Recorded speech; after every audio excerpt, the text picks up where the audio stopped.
바이든 대통령은 이 캐치프레이즈 자체가 아메리카에서 백이었잖아요. 들고 다니는 백은 아닐 테고 뭘 백한다는 뜻인지가 사실 잘 모르겠더라고요. 소주 이즈백도 아니고. 예전에 미국이 가졌던 어떤 리더십을 다시 발휘하겠다. 그러니까 우리가 슈퍼파워 리더 국가가 되겠다라는 것이죠. 그런데 이제 문제가 뭐냐면은 그동안 중국이랑 러시아가 너무 큰 거예요. 특히 중국 같은 경우. 네. 여기서 오는 도전을 아무리 지금 내가 뭐 최강 국가라고 하더라도 혼자서 맞닥뜨리기에는 부담스러운 거죠. 그렇다면은 이 동맹국들이 쫙 같이 하객진처럼 있어줘야 된다라는 생각을 바이든은 하고 있는 거죠. 그래서 영국하고 미국하고 호주에서 갑자기 새로운 군사 안보 파트너십을 맺는다 얘기가 나와요. 거기서 중요한 부분 중에 하나는 이제 미국이 호주에게 원자력 추진 잠수함 요 기술을 이제 준다 호주 측에. 근데 이거는 예전에 미국이 영국한테만 주고 단 한 번도 다른 국가한테 준 적이 없어요. 근데 그 기술을 주는 이유는 이 호주가 남중국해에서 되게 가까워요. 대만 밑에. 그래서 미국은 막 갑자기 이동을 할 때 누군가가 하나 더 있으면 좋겠다는 생각을 하는 거죠. 빨리 가줄 수 있는. 그래서 핵 추진 잠수함을 가진 호주가 있으면은 정말 좋겠네. 그런 계산이 있는 거죠. 그리고 요새 많은 얘기가 나오는 쿼드. 중국이 자꾸 이상해. 그러면서 이걸 조금 더 안보 협의체로 만들자라고 격상을 시켜서 지금 4개 국가가 있죠. 미국, 일본, 인도, 호주. 그래서 이렇게 4개 국가가 이제 적극적으로 조금 안보 이야기를 하자라고 만든 거고, 작년에 처음으로 이제 이 쿼드 정상회의를 했습니다.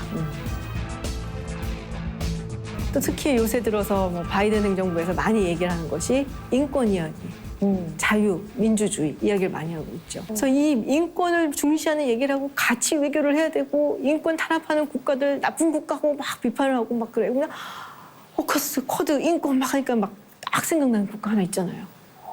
그래서 요즘에 거기 중국한테 그렇게 그거 하는 거구나. 신발하시는 겁니까? 그거 뭐야? 그거 뭐요? 그거. 그거 뭐요? 그거 뭐? 아유 모르겠어요. 이게 아파가지고. 아니, 얘기하실 거 하셔야지. 아니. 신장을 잡고 계신. 아니에요. 아니. 그래서 그러는 거였구나. 예, 얼마 전에 동계올림픽 끝났잖아요. 이제 베이징 동계올림픽이 끝났는데, 보통은 이제 그런 올림픽이라든지 이런 큰 행사에는 이제 각국의 사절단이 가요. 그러면 거기서 또 뭐 외교가 이루어지기도 하고 뭐 이러는데, 미국이 외교적 보이콧에서 자기네들 사절단 안 보낸다? 그러니까 뭐 영국, 캐나다, 뭐 호주 뭐 이런 국가들 다 안 보냈죠. 이제 그런 것도 사실은 이제 아팠던 거기 때문에 네. 네, 그곳의 인권 탄압 문제를 이야기를 하면서 안 보낸 거죠. 야 이게 다 이렇게 쫙 거기서부터 쭉 다 올라오는 연결돼 있는 거네. 야. 그렇죠. 자, 우리가 이 미국과 러시아의 갈등이 막 나타나고 있는 곳이 우크라이나 얘기를 했잖아요. 그렇다면은 미국과 중국의 갈등이 막 보이는 곳, 가장 긴장이 되고 있는 곳이 어딜까요? 미국과 중국. 미중 갈등. 남중국해 해요? 남중국해. 남중국해에서 또 어딜까요? 그 중에서도 그 부근에. 대만. 맞아요. 대만 해요. 이 대만 해협에서 굉장히 긴장이 고조가 되고 있죠. 군용기가 연일 타이완 방공식별 구역에 진입해 공중 무력 시위를 벌이고 있습니다. 중국 군용기 39대가 어제 타이완의 방공식별 구역에 진입했다고 타이완 국방부가 밝혔습니다.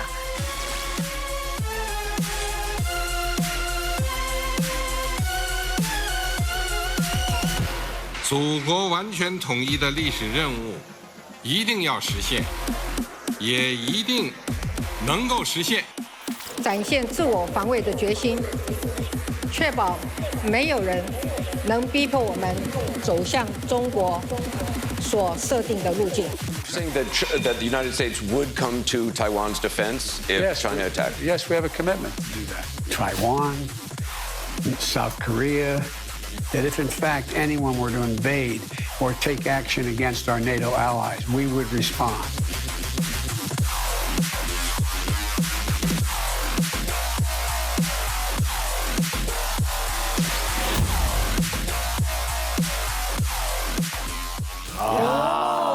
진짜 우리 지구촌이 위험해, 위험해. 우크라이나는 약간 우리나라랑 굉장히 멀리 떨어져 있다고 생각을 해서 남의 나라 얘기죠. 근데 대만, 중국은 이거 남의 얘기가 아닌 것 같은데. 그렇죠.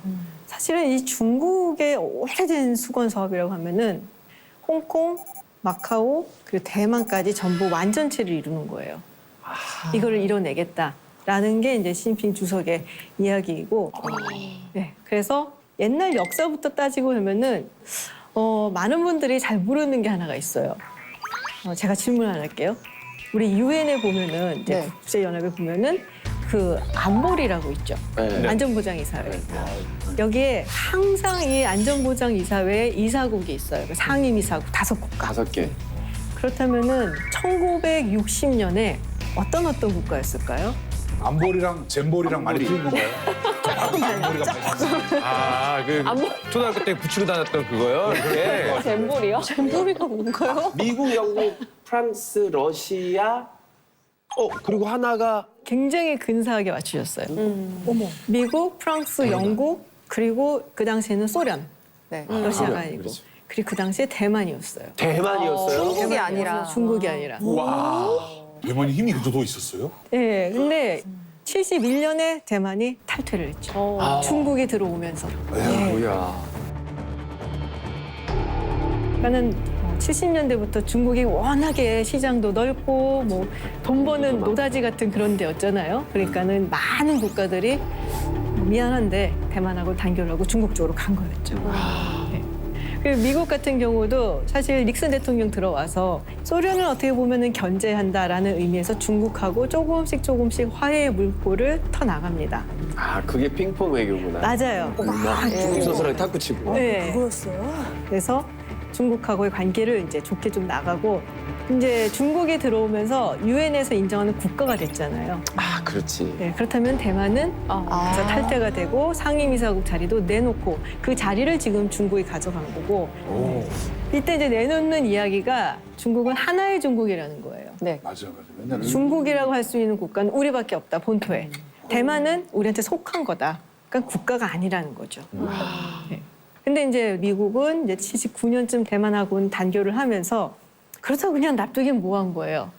그래서 대만 관계법이란 것을 미국 의회에서 통과를 시킵니다. 특별법 같은 거구나. 그렇죠. 그래서 중국이 만약에 대만을 침공을 했을 때 미국이 군사적으로 도와준다. 법에 명시를 했어요? 그러니까는 어떻게 보면은 이제 군사적으로 대만한테 뭔가 좀 괜찮아, 우리가 그래도 막판에는 지켜줄게라는 어떤 개런티를 준 거죠. 그래서 사실 미국이 대만한테 무기도 많이 팔았고 사실 최근 들어서 굉장히 많이 팔고 있어요. 아니 되게 좀 오래된 이런 갈등이나 문제들이 있었는데 왜 침공설이 최근에 더 대두되는 거예요? 그러니까 이렇게 됐던 이유 중에 하나는 2019년에 홍콩에서 큰 시위가 있었죠. 네. 민주화 시위.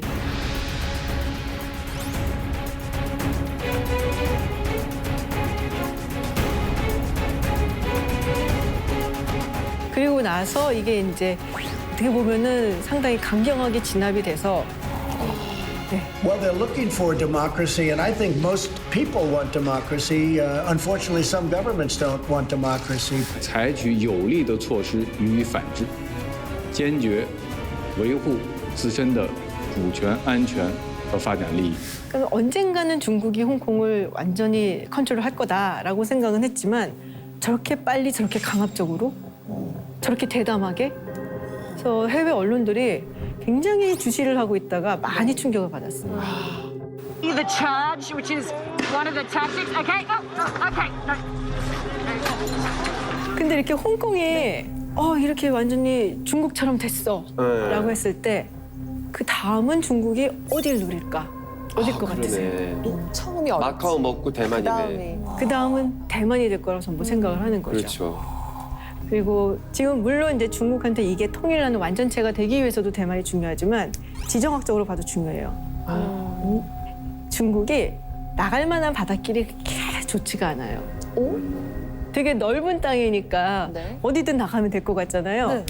근데 이제 중국이 일단은 이제 한반도에서 조금 내려오면은 바다를 딱 태평양으로 나가려고 그러면은 오키나와 열도가 있어요. 오키나와가 있었네요. 조금 더 내려와갖고 딱 나가려고 그러면은 대만이 있어요. 그래서 조금 더 내려와갖고서 딱 나가려면은 남중국해, 필리핀, 베트남 쫙 있어요. 바깥에 호주까지. 그래서 양쪽으로 뻥뻥 뚫려 있는 미국하고는 완전히 달라요. 그래서 지정학적으로도 대만이 굉장히 중요하고 경제학적으로도 대만이 무지하게 중요하죠. 반도체 제1국가. TSMC의 나라.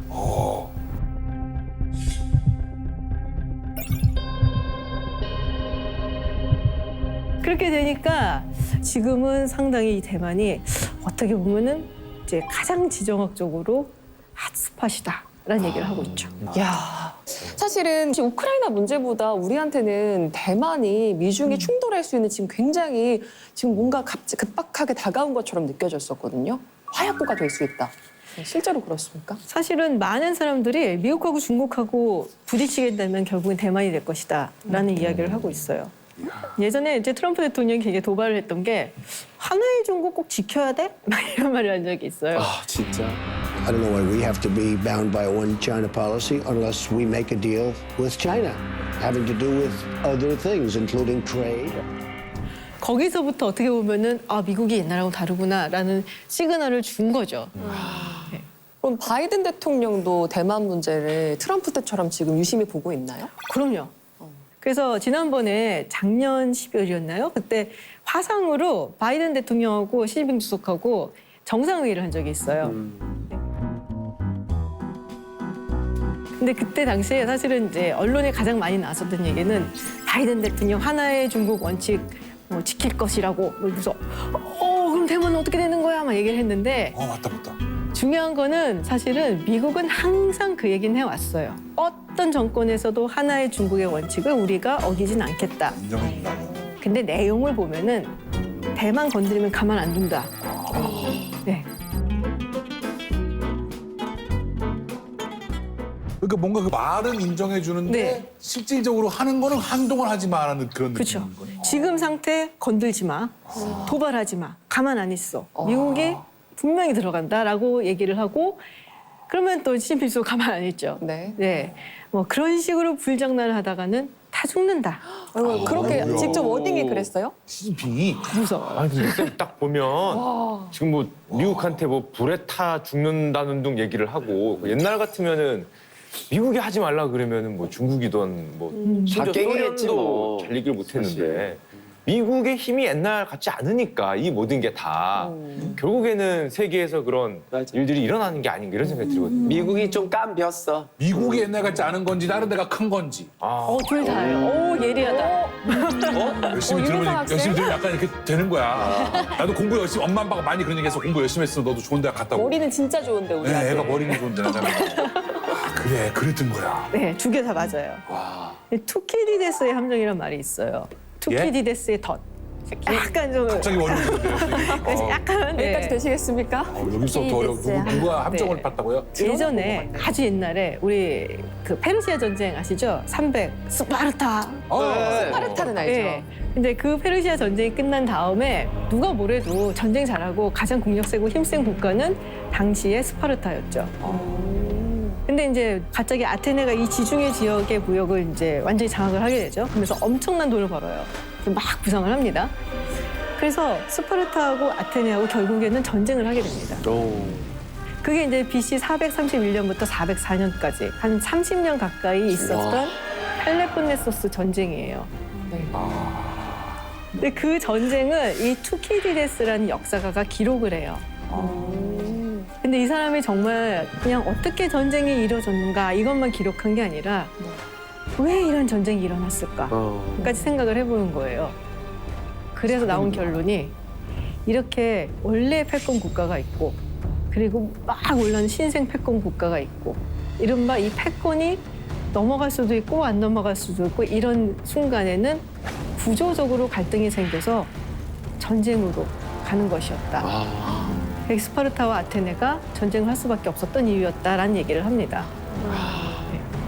근데 사실 이 투키디데스의 덫이라든지 함정이란 말은 하버드 대학교에 그레엄 앨리슨이라는 교수가 이제 책을 내면서 더 많이 쓰이게 됐어요.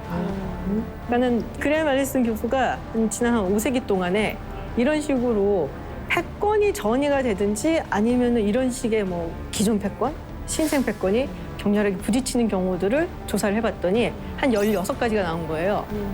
근데 그중에 12번이 전쟁으로 귀결이 됐어요. 확률이 엄청 높네. 매우 높은 확률이긴 한데, 아니 그래도 4번이라는 전쟁이 아니었던 확률도 있긴 합니다. 너무 적은데요. 근데 지금 이제 미국도 그렇고 중국도 그렇고 이렇게까지 왔어야 했을까라는 약간의 회의가 있죠. 왜냐면은 지금은 누구든 전쟁하면 이거 다 공멸이 아닌가라는 두려움이 있거든요. 그렇죠.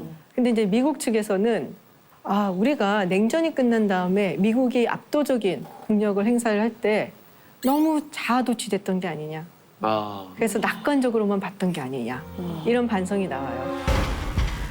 그러니까 미국이 갖고 있는 힘을 이곳저곳에 아무렇게나 쓰다가 경제 위기로 한 방 맞고 지금 와갖고 정신을 차리는데 조금 늦은 게 아니냐라는 얘기를 하고, 중국은 중국대로 우리가 조용히 있었어야 되는데 조금 더 너무 빨리 고개를 쳐든 게 아니냐. 그래서 아직 영글지 않았는데 너무 빨리 일어났다라는 얘기를 하고 있죠, 지금. 어떻게 분위기가 너무 무서운데요. 정말 상상하고 싶진 않지만 만약에 미국이랑 중국이 전쟁이 벌어지면 쌤은 누가 이길 것 같으세요? 그 편에 서시려고. 질문이 굉장히 직접적이시네요. 미리 좀 약간 알아놓게요. 유치하기도 하고 얘랑이랑 싸우면 누가 이겨요? 누가 이겨요? 그러니까 지금 사람들이 이야기를 하는 건, 이제 기준으로 삼는 거는 얼마나 국방력이 센가를 보고 결정할 수밖에 없죠, 사실. 그렇게 물어보면. 그래서 국방비를 봤을 때 미국이 전 세계 압도적 1위예요. 중국이 뭐야? 반반이나? 미국이 쓰고 있는 돈이 그러니까 7,780억 달러예요. 원이 아니고 달러. 그러니까 우리나라 돈으로 하면은 이제 800조 원이 넘는 거죠. 그러니까 미국이 쓰고 있는 국방비가 전 세계 국방비의 한 39% 정도. 다른 국가들 다 합쳐도 미국이 제일 많이 써요. 훨씬 더 많이 쓰는 그런 수준. 그리고 중국 같은 경우도 상당히 많이 쓰고 있고 계속적으로 오르고 있어요, 중국은. 한 번도 이렇게 내려간 적이 없어요. 보시다시피 2,520억 달러. 근데 더 많을 거예요. 그렇겠지. 네. 저 자료보다 더 많이 쓸 거다라고 생각들을 하고 있고. 집계가 안 돼요, 여기는. 러시아가 생각보다 적다 이런 생각이 그렇죠. 드는데. 러시아가 이제 생각보다 적긴 한데, 그런데 이제 국방비만 갖고는 또 볼 수가 없으니까 진짜로 그러면 어느 나라 힘이 제일 센가? 그런 거를 계산해내는 이제 기관 같은 게 있어요. 1위는 누가 뭐래도 압도적으로 미국. 무조건 미국. 2위가 어느 국가일까요? 이가 중국이 아닌가 봐. 중국이 아닌가 봐. 중국이 아닌가 왠지 보네. 러시아가 아직은 건재하다. 보통 이 정도 문제 내면 중국이 아니란 얘기야. 러시아. 러시아인가 봐. 옛날에 만들어놨던 핵무기가 아직은. 많이 남아있지 않을까요? 왜냐면 우크라이나 사태도 사실 이번에 불거진 거 보면 러시아의 건재함을 과시하는 게 아닌가 이런 생각도 들었거든요. 맞아요. 러시아예요. 러시아예요? 러시아예요. 그러니까 지금 보면 돈을 훨씬 덜 쓰는 것 같고 좀 이렇게 약간 좀 힘이 빠진 것 같아 보이지만 가지고 있는 기술력이 아직도 어마어마하고. 그러니까 중국이 아무래도 아직은 기술력이 좀 딸리는 게 있어요. 굉장히 많이 발전을 하고 돈도 많이 쏟아붓는데, 뭐 예를 들면은 이제 중국산 이제 원자력 추진 잠수함 같은 경우에는 너무 시끄러워서 별명이 언더워터 락 콘서트. 뭐라고요? 언더워터 락 콘서트라고. 바닷속에서 락콘서트 하고 있다고? 지나간다! 이러면서. 그렇죠. 기술력에서 그런 게 약간 떨어지고, 그리고 또 이 군사력을 측정한 사람들이 정말 중요하게 보는 게 뭐냐면 실전 경험이 얼마나 있느냐. 어딘가에서 해본 적이 없구나. 실제로 전쟁에서 얼마나 싸워본 적이 있나. 그러면 러시아, 독일이 상당히 갑자기 치고 올라갈 것 같은데요. 러시아 그리고 미국. 미국이죠, 미국. 미국하고 러시아는 분쟁 있는 곳에 가서 많이 싸웠잖아요, 사실. 맞네. 중국은 몇십 년 동안 전쟁에 나가본 일이 없어요. 그렇지. 그러니까 이게 열병식 같은 건 너무 멋있게 잘해.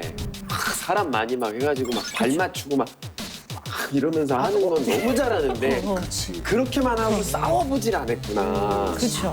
그러니까 정말 총알이 막 오가는 사이에서 목숨이 막 끊어질지도 모르는 그런 상황에서 싸워봤느냐 안 싸워봤느냐가 굉장히 중요해요. 그래서 그 부분에서 중국이 좀 떨어지고. 근데 중국이 또 뛰어난 데가 있어요. 요새 전쟁은 현대전에서는 정말 첨단 기술이 아주 중요하거든요. 그렇지. 딱 전쟁을 할 것 같다면은 인공위성 통신 시설부터 끊어놓는다든지 해킹도 있고 중국의 AI라든지 뭐 사이버전에서는 상당히 강한 면모를 보이고 있기 때문에 그러면 진짜 어떻게 될지 모르겠네요. 러시아하고 만약에 중국이 같이 힘을 합친다. 그렇게도 될 수 있어요?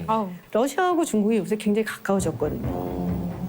러시아가 경제적으로 중국한테 많이 의존을 하고 있고 그래서 군사훈련도 같이 많이 하고 요새 들어서 그래서 유라시아 대륙이 있으면은 뭐 러시아는 이제 서부 쪽을 그러면은 중국은 동부 쪽을 뭐 이런 식으로 해서 같이 미국이 만들어 놓은 국제 질서를 좀 교란시키자라는 생각을 하고 있는데 물론 이게 언제까지 갈지는 모르죠. 그렇지. 러시아랑 중국이랑 이렇게 항상 좋았던 건 아니거든요.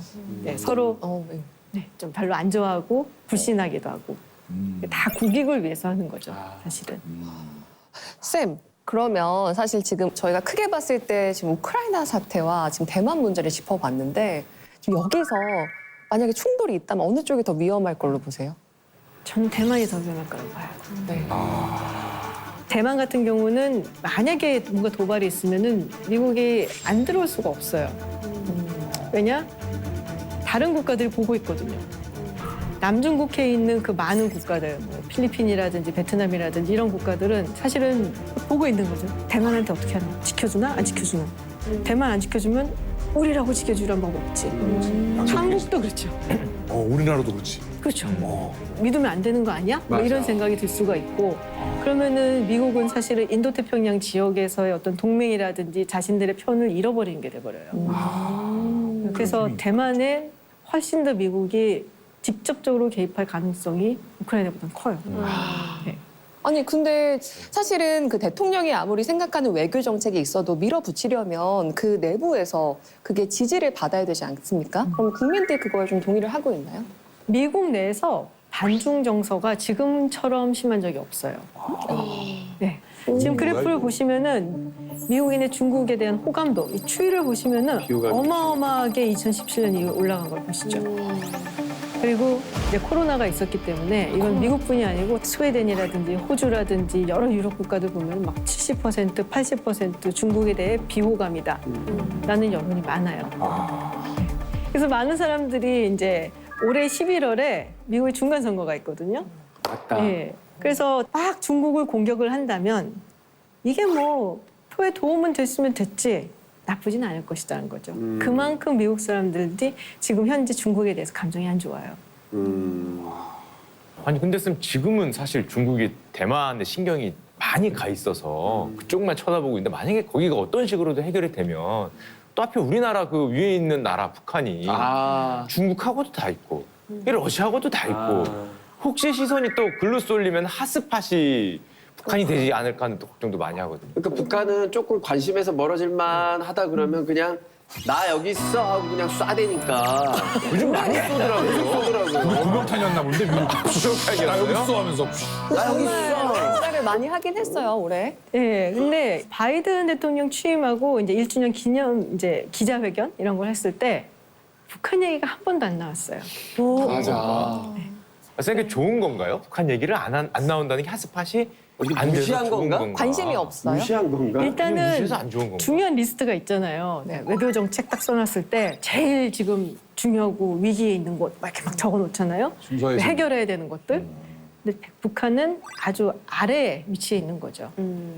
매우 중요하다고 보지 않는 거고 현재. 다른 게 너무 중요한 게 많거든. 그래서 북한까지 신경을 못 쓰는 거죠.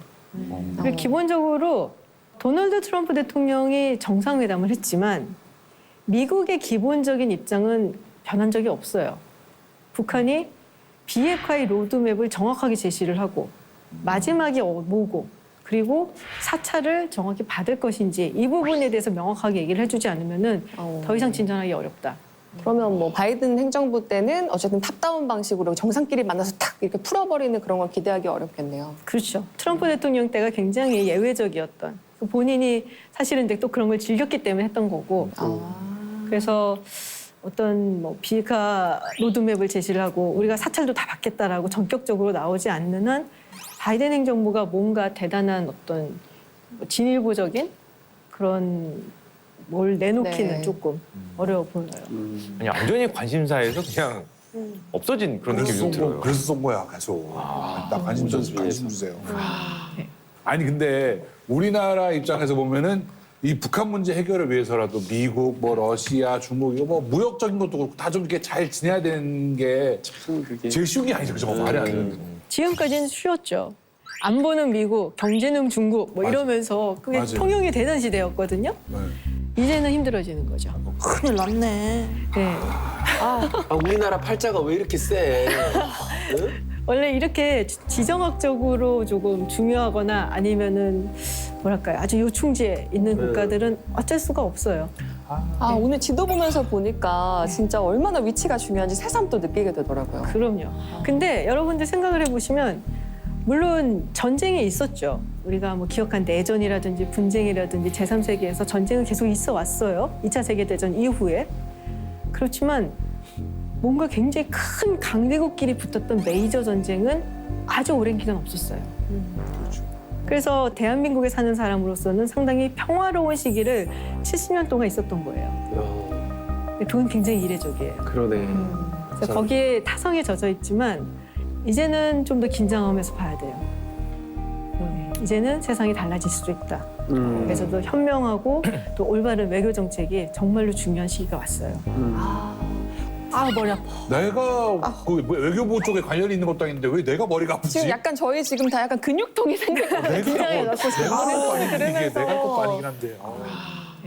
쌤, 오늘 주제가 미국은 돌아왔나였거든요. 전문가의 시각에서 미국 돌아왔습니까? 미국은 돌아오려고 하는데 다른 국가들이 미국이 돌아올 자리를 내줄까 말까 고민을 한다. 돌아와서 이 자리를 차지했을 때 또 떠나지 않으라는 보장이 과연 있을까? 이 지점에서 고민을 하는 중이다라고 봅니다. 그렇다면은 바이든 대통령이 어쨌든 미국의 리더십을 회복을 하겠다라는 얘기를 하고 있고 그리고 뭔가 좀 외교통으로서 현명하게 지금의 갈등을 좀 잘 풀어 나가줬으면 하는 그런 바람을 갖고 있습니다.